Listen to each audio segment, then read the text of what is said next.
मैं आज अपने साथी बार के member Mohammad Azhar Sadiq advocate Supreme Court के घर पे होने वाले पेट्रोल बम हमले की शदीद अल्फाज में मजम्मत करता हूँ।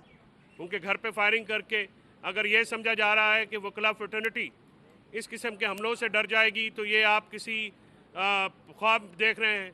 ना हम इस हुकूमत से, ना हम इनका हुकूमत के पीछे खड़े होने वाले लोगों से डरते हैं और इस किस्म के ओछे हथकंडों से बिल्कुल वकला जो है पसपा नहीं होंगे। तो नजर आ रहा है सामने लिखा हुआ है जुल्म मिटने के लिए दो चीजों से मिटेगा भाई।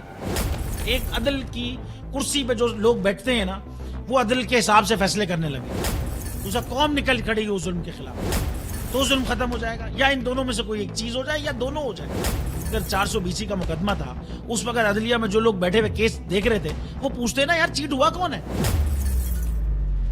जब उनको दिखता कोई चीट नहीं हुआ, केस खत्म कर देते। तो जालिम जुल्म कर ही नहीं पाता।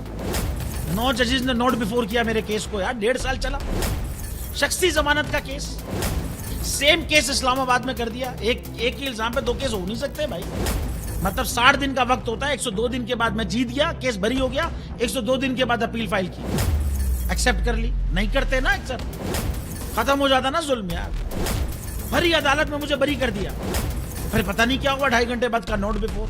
मैं नहीं सुनता ये केस, खड़े रहते अपने फैसले पे, मिट जाता जुल्म। अल्लाह ताला ने बिठाया इस इन कुर्सियों पे इनको यार, ये अल्लाह ताला की तरफ से फैसले करने हैं। तो या तो ये फैसले आएंगे, जुल्म मिट जाएगा, या कौम खड़ी हो जाएगी जुल्म के खिलाफ।